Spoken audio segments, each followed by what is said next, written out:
Are you ready? You think you can tell us what to do? You think you can tell us what to wear? You think that you're better? Well, you better get ready.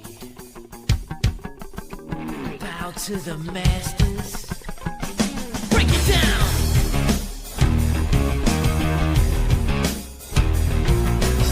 They generate into something fool. We just got tired of doing what you told us to do. Got some breaks, boy. Yeah. Got some breaks, little man. Break it down. They generate enough. They generate enough. You think you can tell me what to do? You know who you're talking. Welcome, Tiger Joker Unleashed. I am Tiger Joker, and welcome to the weekly show. This is something we're going to try to do every Wednesday at 6:45. A little weekly content. As the year goes on, we'll change, what we talk about. Right now, we're deep into baseball, little LSU football coming up, recruiting, basketball, a lot of things going on. So today we're going to talk about baseball a lot. We're going to also cover a couple other things.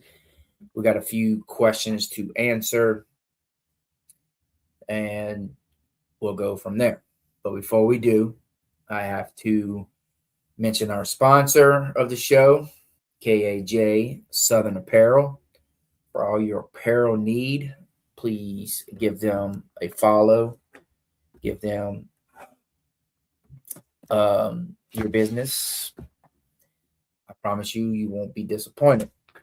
So before we get any further, a little advertisement, and then we'll get into the show. I'll be right back. From embroidery to custom apparel and DTF prints, let KAJ Southern Designs bring your ideas to life with quality and style. Whether it's for your business, team gifts, special events, or personal, KAJ Southern Designs has you covered for all your apparel needs.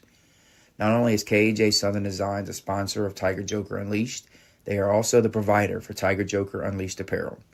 Local pickup or shipping available. Message KAJ Southern Designs to order today. You can find them on Facebook, Instagram, or TikTok at KAJ Southern Designs, or online at kajsoutherndesigns.com. Locally owned and operated out of Santa Monica, Louisiana. And it's a great day to be alive. I know the sun's still shining. Yes, the Tigers win Tuesday night against Tulane, 13-6, bringing their winning streak to 5 games. Now, I know a lot of people are going to say, well, it's, you play Southeastern, you played 3 games against South Carolina, you played Tulane. Yes, those aren't great teams, but the way you've been playing lately, every win is needed right now. And if you want to have postseason baseball, you have to take care of business every time you step on the field. And that's what the Tigers did. So on Tuesday night, the Tigers took on Tulane in the box. And it's a rivalry from back in the day that doesn't get played a lot. This is only the first time the LSU has faced Tulane at the box since the regional in 23 when Paul Skeens pitched against them. And before that, I can't tell you when's the last time they played in the box on a regular season. It's just not, they did more in the Paul Maneri days. And in them days, LSU would actually travel to Tulane to play a lot of games. So Tulane in the box is not a regular thing, but it's something that the Tigers always usually come out on top. And on Tuesday night, they would win 13-6, a night where they had 16 hits. Each player in the starting 9 had a hit. You don't see that often. You may see an offensive production from a team, but to have each player in your starting 9 to get a hit, that's impressive. Not only would all 9 have a hit, 6 of them would have double hit, like multiple hits, including ther, who would have 3 on the night. 5 different Tigers would have multiple RBIs for you.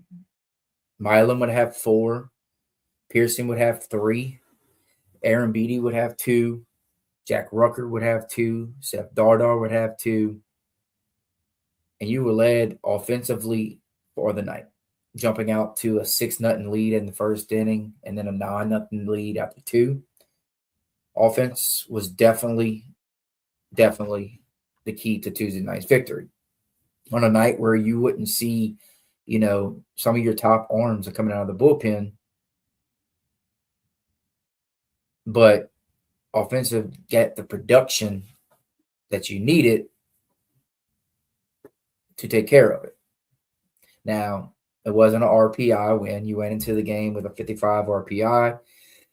Tulane had a RPI into the 100, so a win on Tuesday night didn't help your RPI, but a loss to Tulane would have really hurt your RPI. So you took care of business, did what you needed to do, and now you move on to 6 conference games left on the schedule. That's it. Last night was game 50 of a 56-game regular season. I know it's hard to believe that the season is already almost over, but here we are. On the night, the Tigers collected 9 extra base hits, including 7 doubles and 2 home runs. That's impressive. Very, very impressive. We talked about the pitching. Like I said, you wouldn't see some of your top arms. Danny Lockenmeyer would actually get the start and give you 3 innings. His first start in the LSU uniform. Also, his longest outing of the year for you. He gave you 3 innings, one run.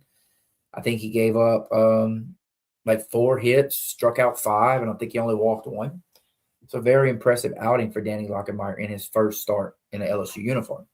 Now, you can look at it as maybe it's something to look forward to, say, come SEC tournament time, and your first game's on a Tuesday.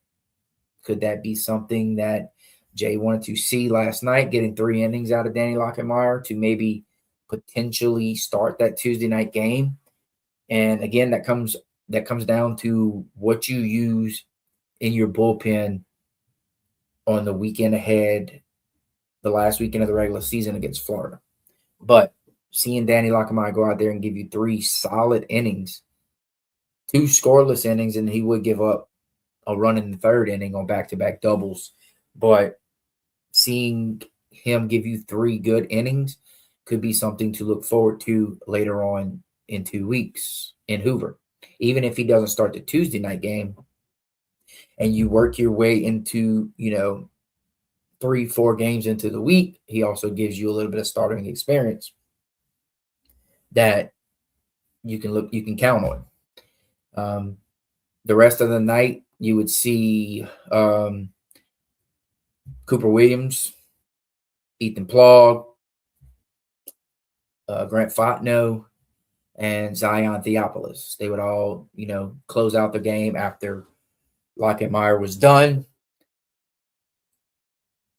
They would only give up 7 hits. They would give up 5 runs in 6 innings. They had 2 walks and 8 strikeouts.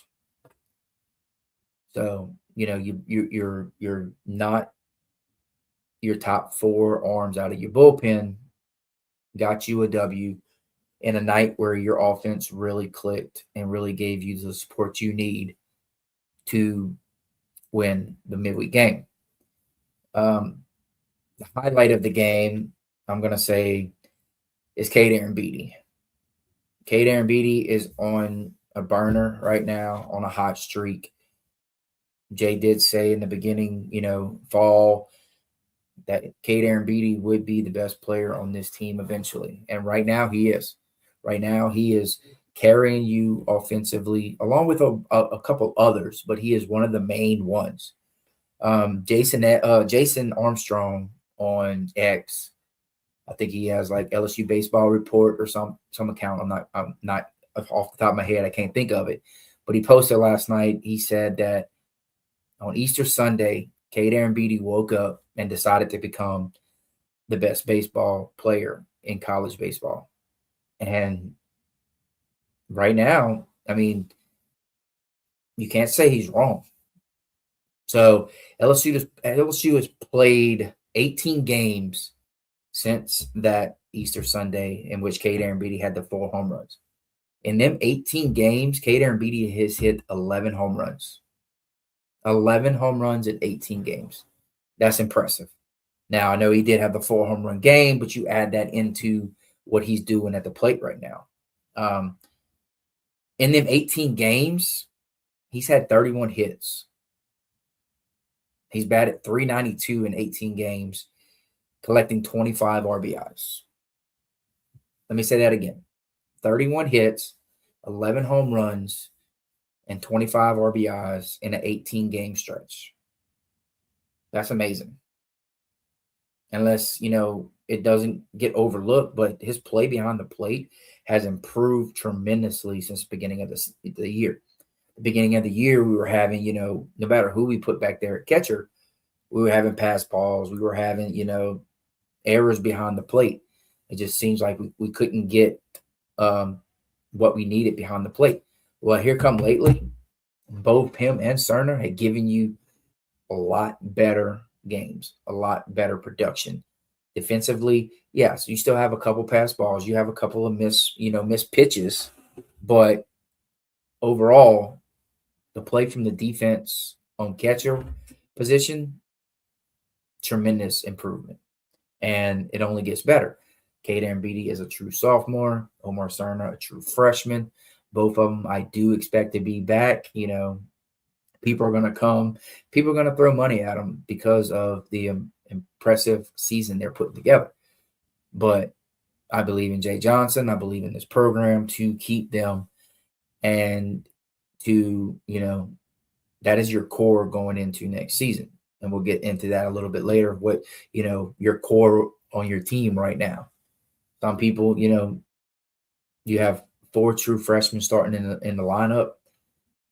You have guys that can come back, that has an option to come back, and we'll see how that comes during draft time.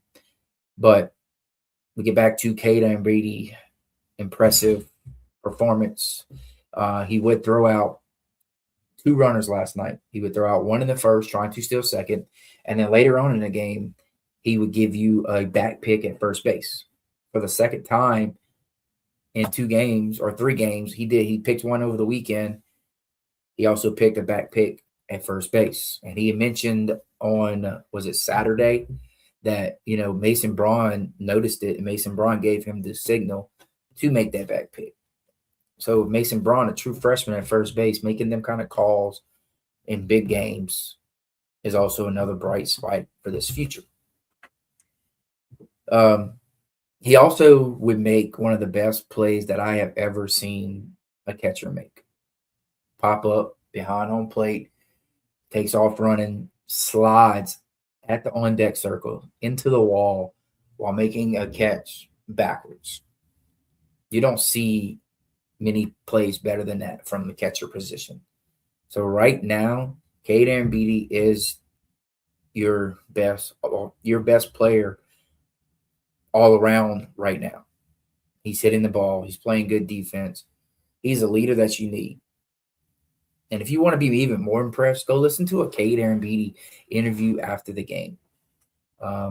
Go back and watch Sunday's game, the interview after of Cade Beatty, and just the way he talks about the pitchers. He talks about the position. He talks about the team. That is a true leader. He may not look it on the TV or in game because you don't see him hooping and hollering, but the way he talks and the way he describes stuff really tells you that he understands the game and he's doing a great job of it. So That is also the third game in a row that Kate Beatty has thrown out a runner at second base.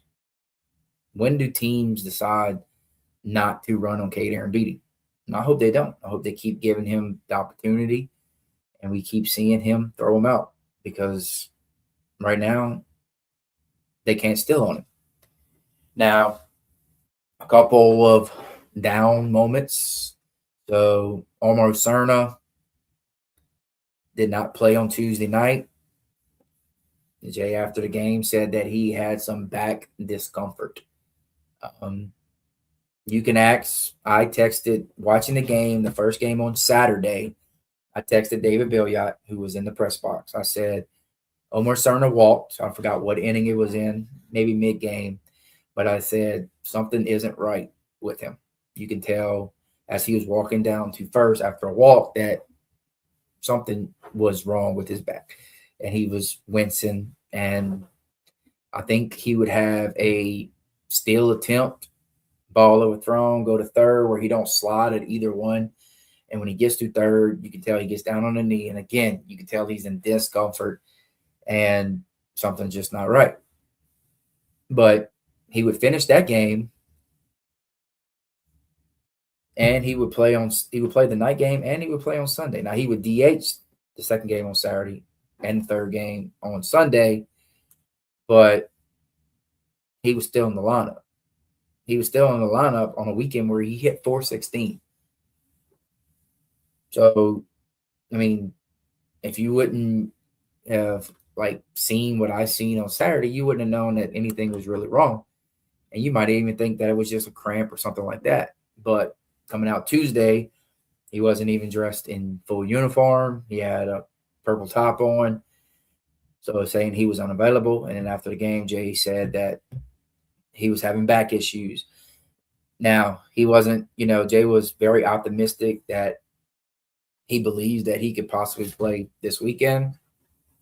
And I think I seen something a little bit ago that he was going to the doctor today. And Jay said if he was healthy or he was okay, he will play.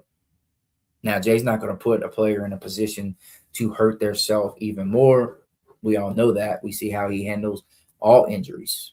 But if he's in the lineup on Friday, it means he has a clean bill of health and there's no risk of, hurting it more. That brings us to Casey Evans. Casey Evans threw yesterday on flat ground. He was supposed to throw a bullpen today, and Jay said it depended on how he felt after the bullpen on his status for the weekend. Now, I'll go out and say I don't expect Casey Evans to start the weekend. I expect to see him, but I don't expect him to start a game. And I could be wrong. I could be totally wrong, and we see him on Friday night, and he gives you a good outing. But in my opinion, I don't believe you start him. I believe you go with Schmidt on Friday, Paz on Saturday, and it depends on what you do through the weekend with your bullpen, Zach Cowan on Sunday. That's just my opinion. But we know Kaysen's going to battle. We know he's going to fight. And he is when healthy, he is your best option on Friday night. So why not go with him? Just my opinion. I think that, having 2 weeks off, that Jay wants to ease him back into it. And maybe coming out of the bullpen this week sets him up to start next Thursday against Florida. If you don't know, the last weekend SEC series of the year is a Thursday, Friday, Saturday. So if you start William Schmidt on Friday this week, and then you turn around and you start Casey Evans next Thursday, William Schmidt stays on the same rest. Now, William Schmidt is already going to get a day less of recovery if he starts on Friday night because he threw last Saturday. So we'll see. We'll see how his bullpen went today and how he feels after. I don't expect, Jay to really announce anything till maybe tomorrow evening, Friday at the latest. So, but I expect to, if everything goes well, I expect to see Kaysen throw this weekend. Maybe not start. That's just my opinion. Again, I don't know nothing, just my opinion on what I feel. I did talk to Kaysen last Saturday night after the game, and he said he felt fine and he would be back this weekend. Now, that all depends on how his bullpen went today and how he feels after. But if he can't go as a starter, you start Schmidt, you start Paz, who both had great outings last week, and then hopefully you can get through them 2 games without using Cowan, and he gives you another Sunday start. Now, the offense you're going to face this weekend is nowhere near what you've seen this past weekend. South Carolina is at the bottom in offensive stats. Georgia is probably one of the top 3 offensive teams in the country. Possibly, they are right up there as the best offensive team in the SEC. But in the country, they're top 3, top 4, without a doubt, and maybe even the best. So can we get the same performance from the starting pitching and the bullpen that we got last week is going to be the question. Because Georgia's pitching staff, which we'll get into more Friday, we'll do a pregame, pre-series, look over Georgia. But Georgia's pitching staff, our offense can hit. Our offense can score against. Like we did say that against who was it? Texas A&M. Their pitching staff wasn't great, and we didn't have a great offensive weekend. But I believe with the way this team is swinging the bat right now and the way they are producing runs, that they can score with Georgia. Now the question is, can you outscore Georgia? In my opinion, is going to be the key to the series. Before we go a little bit further, we get into the chat. Robbie says, talking about Tulane, they stopped playing because the former coach got pissed and want LSU to go to New Orleans every year instead of rotating with other Louisiana schools. Yeah, that was a Maneri thing. Maneri, I think I heard something today that said Maneri, not saying if it's true, but Maneri wanted to reward Tulane by LSU going to New Orleans kind of after Katrina, something to give them to build up the city more and things like that. So, LSU played a lot against Tulane in New Orleans in the Maneri era. We got Miss Alex in the chat. Thank you for joining. I appreciate it. Miss Alex got some big news coming up eventually here shortly that I look forward to hear. I'm excited for, things coming for her. We got Mr. Coyote Operator Jared up in the chat. What's up, buddy? Appreciate you joining. We are heating up just at the right time. Now, can we keep that momentum going? Can we keep that production going? Because you're going to need it. You're going to need it this weekend against Georgia. Georgia's going to score. Can you outscore them 2 games out of 3? Paul Jared in the chat. What's up, buddy? I got Paul actually asked a question about the Georgia series on X that I'll get to here in a little bit. But yeah, we'll talk about that here in a little bit. And second straight game, he picks him off of first. Yeah, he picked off Sunday. He picked a back pick on the first and second. Cater Beatty, first and second, 1 out, back pick at first base. And that's the one where Mason Braun gave him the signal that he's seen that, the runner was getting a big lead. Mason Braun was back and cut back behind him, not covering first, and gave him the signal. He picked it off. Now, last night, I didn't actually see the whole play. I just seen the pick, so I don't know exactly what went down. But, yes, back-to-back games, he's picked somebody off at first, and I think it's 3 games in a row that he's thrown a runner out trying to steal second. Because I'm pretty sure he did it Saturday night's game, he did it Sunday, and he did it last night. So, going into the week, Jay Johnson said that LSU needed 5 wins in their remaining 7 games. Now, last night counted as one of them games. Now, it's not an SEC game, but you lose last night, your RPI drops dramatically. So, last night's midweek game, people say that midweek isn't important. Well, at this time of the year, it is, especially because of what LSU did earlier on in the year in the non-conference. So losing the last night game would have hurt you tremendously. But Tigers took care of business, and they got that win. So now you're looking for 4 wins over the next 6 games, 6 conference games, 3 on the road at Georgia, and 3 at home against Florida to close out the season, regular season. So 6 games left, 6 conference games. You need 4 wins. Now, if you can go into Georgia and win Friday night and keep this winning streak going, keep this momentum going, it looks a lot better. Because then you could try to win. If you win Friday night, you have a chance to win the series and sweep if possible. Now, I don't believe that's going to happen. Not the sweep part. I believe LSU can beat them in a series, but they're going to have to outscore them. They're going to have to, limit what Georgia does offensively. Pitching is going to have to show up. You get the pitching performance that you got last weekend, you have a chance, which is going to be tough. But you take it one game at a time. Each day, you're looking to go 1-0. That's it. You play like you've been doing the last 5 games, offensively the last 8 games, and see what happens. Now, can this team go on?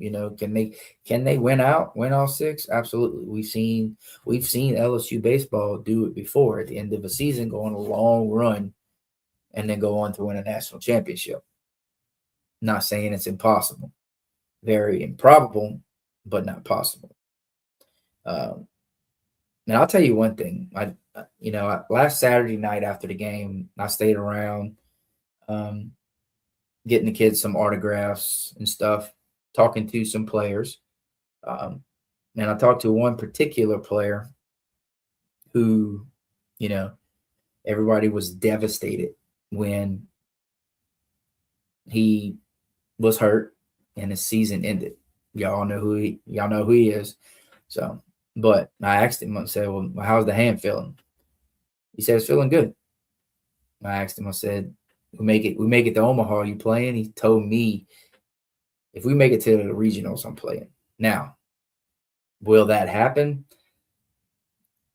I don't know. Does he risk his draft stock? He'll fight for this team. He is one of the leaders on this team. So will it happen? We'll see. But he did tell me that if LSU makes it to a regional, he's playing. So we'll see. You want to get 7 back in the purple and golds for a couple more games, make it to a regional and see what happens. Don't hold me to it. That's just what the man said himself. So, but you go out, you win 1 game at a time, you go 1-0 each game. And if you can get your 4 wins and then go to Hoover and possibly win 1 or 2, your chances are a whole lot better to reach regional. But we're gonna do a Georgia preview on Friday. I have to dig in more, look at some stats, look at things like that, but pitching rotations and stuff like that. So we'll do a child stream on Friday, probably like midday or something like that. I know a lot of people work, but you can go back and watch it if you want. I appreciate if you do.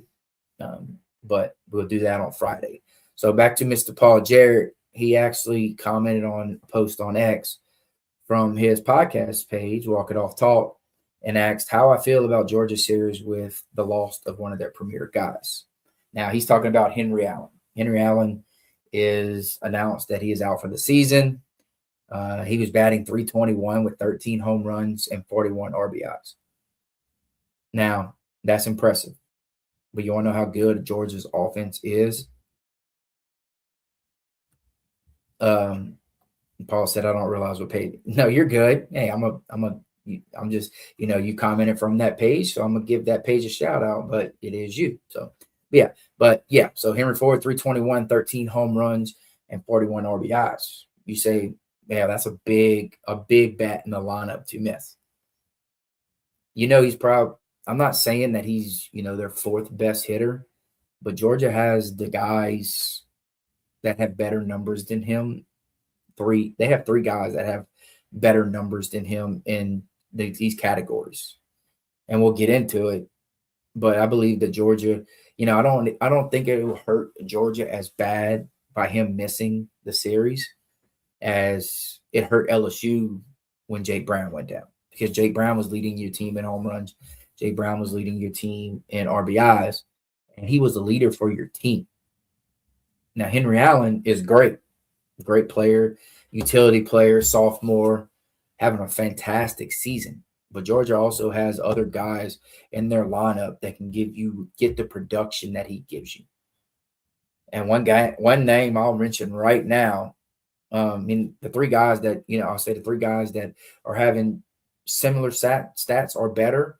You have Jackson, Welps, and Branch. Now, Daniel Jackson, in my opinion, should be a finalist for SEC Player of the Year, if not Golden Spikes Player of the Year. That's how good he is. That's how good his stats are. So to answer Paul's question, how do I feel about the Georgia series with the loss of their premier guy? It gives you a little bit more hope that, that's one of their big bats down, but they also have 3, 4, 5 other guys that can hurt you. Pretty much 1 through 9 in their lineup is dangerous. Like I said, I don't expect to go into Georgia and shut them out. I don't. I expect to have to go into Georgia and outscore them, because offensively, they're one of the best in the country. I believe they're the best in the SEC, and we'll get into it. I think their batting average as a team is somewhere like over 315, 320. That's impressive. So, yes, the loss of Allen hurts them some, but I don't think it hurts them as bad as someone like Jake Brown for us hurts. And Robbie says the ballpark dangerous in general. Yeah, it's a I want to say a launching pad. It's a smaller park, kind of like a Tennessee. The ball flies there. I think Georgia has 130 something home runs on the year, which leads the SEC. Second best is, I think, Vanderbilt with 90 something. So I said this team offensively is very, very dangerous. Can LSU outscore them? Which I believe they were going to have to do in order to win this series. But that's going to do it for a little baseball talk. So we're going to get into, so LSU basketball got to commit over the weekend out of high school. I know a lot of people are going to say, no, they didn't. They actually did. LSU basketball got to commit over the weekend from a power forward out of Louisiana who plays at Ruston, Louisiana, who just so happens to be the number 1 tight end in the country. And his commitment was to, Lane Kiffin, but he does have offer to play basketball as well. It came down to Nebraska and LSU, mainly because both schools offered him in both sports. Now, Ahmad Hudson is a freak athlete. He's 6'6", 245, number 1 tight end in the country. They split him out in high school as a wide receiver. Basically, he's a Trey Green that LSU has now. He is the number 1 tight end in the country. Like I said, I think he's like number 11 player in the country on 247 and like 16 on 3. Paul says, I don't see him play. I see him his freshman year, kind of like Trey Green did, giving it a run. Now, you're not going to see him for a full season because his more focus is going to be on basketball, on football. But he is a freak athlete on the basketball court. He's actually like the number 25 player in the country in basketball. And he's mentioned himself personally that he wants to try to play both. Now, can it be done? We'll see. It hasn't been done often. You look at someone like Marcus Spears back in the day, lit a little bit of it. Someone like Julius Peppers at North Carolina did it. Now, like I said, Trey Dez tried it his freshman year, but then he gave it up to focus on football, which, I believe Ahmad Hudson is a better basketball player than Trey Green. we'll see. We'll see how he, you know, how he can adjust his time. But you're going to see him on the football field. You got one more year with Trey Green, maybe. I mean, I could see him going to the draft after his junior year, especially after what, we'll see what Lane Kiffin can do with him. Because Lane Kiffin has never had a tight end with the skill, ability, and the height of Trey Green. So I'm excited to see what he can do with him. But if we do lose Trey Green after this year, you got Ahmad Hudson stepping right in as a freshman. The production might slack off a little bit coming into your freshman season, but you have the same mold of player to be able to use in that offense. He's also an LSU legacy. His dad, Antonio Hudson, played for LSU in the John Brady era.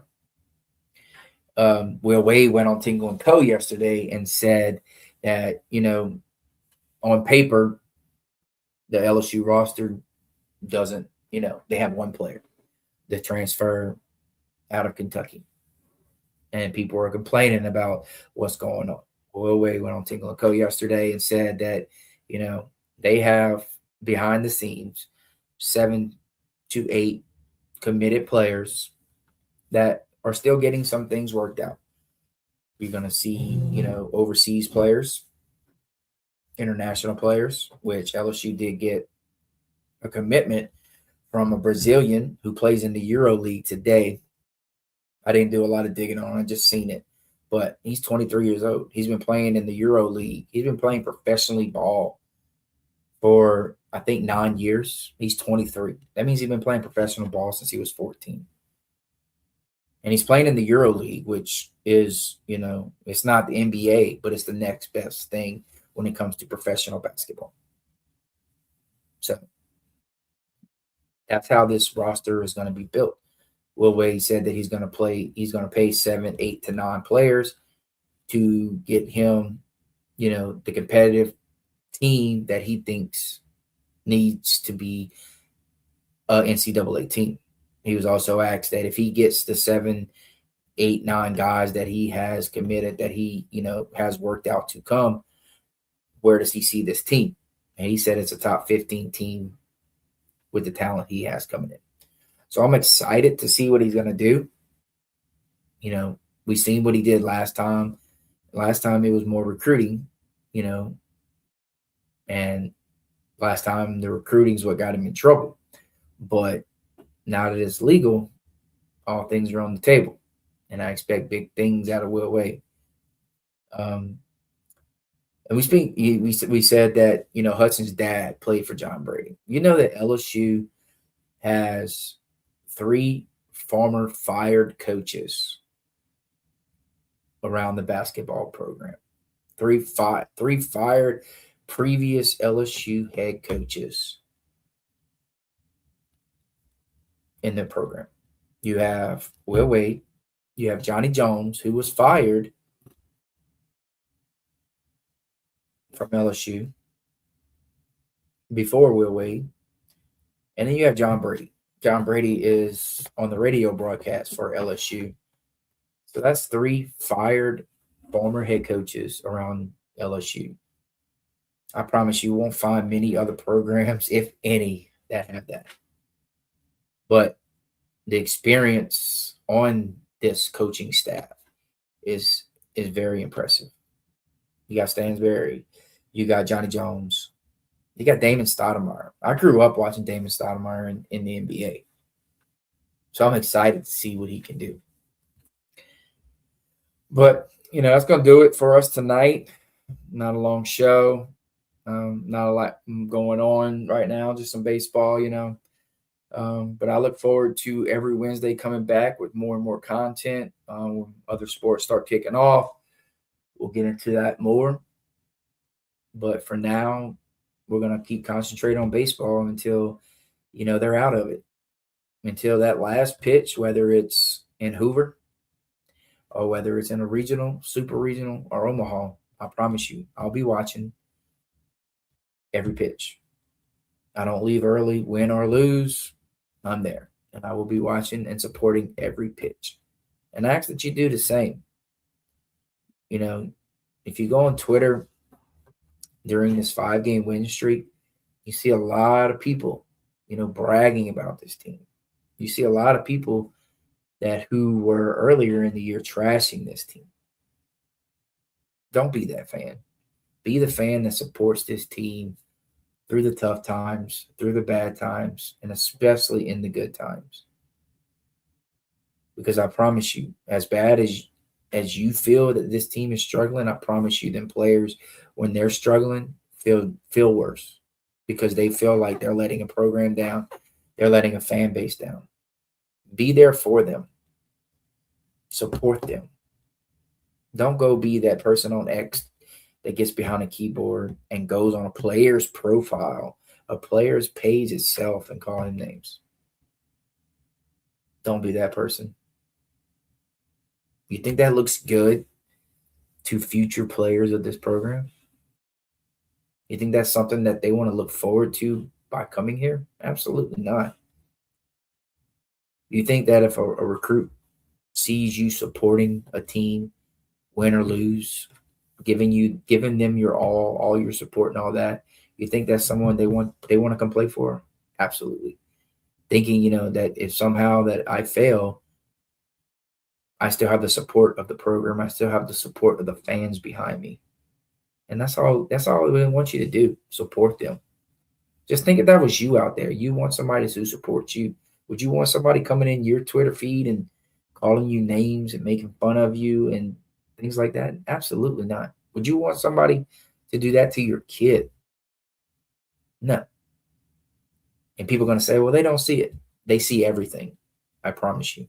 I've talked to parents, players. They see it. And how I know they see it?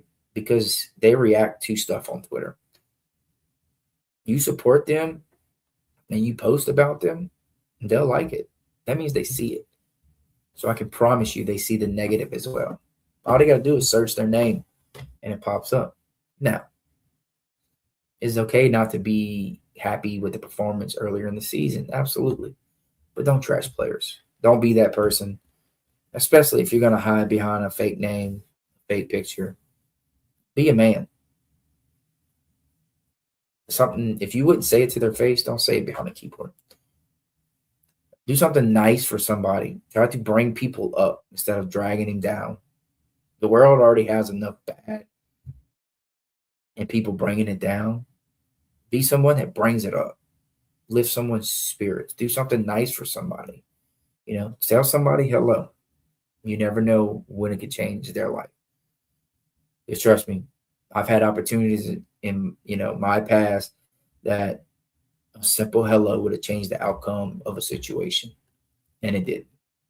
And you don't want that to happen. So do something nice for them. Comment on something, compliment them on something, hold the door for them. Let somebody cut in front of you in traffic. I know we all get a little road rage, and especially Baton Rouge traffic, but that person might be having a bad day, and you just allowing them to get in line might change it around. So do something nice for somebody. Support this team.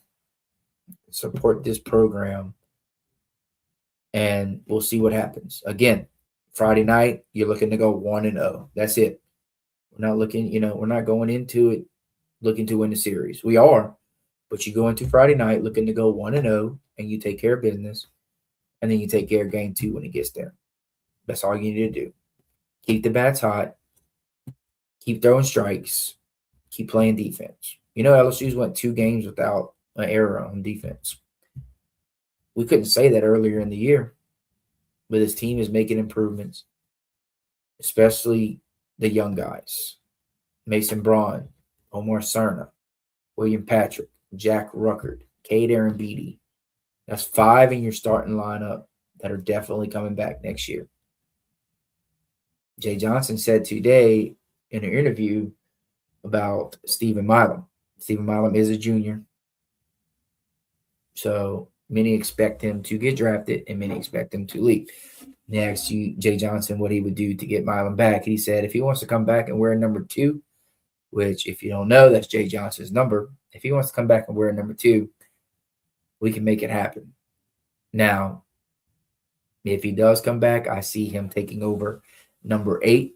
That's my opinion. But if he wants to come back, whatever he wants, make it happen.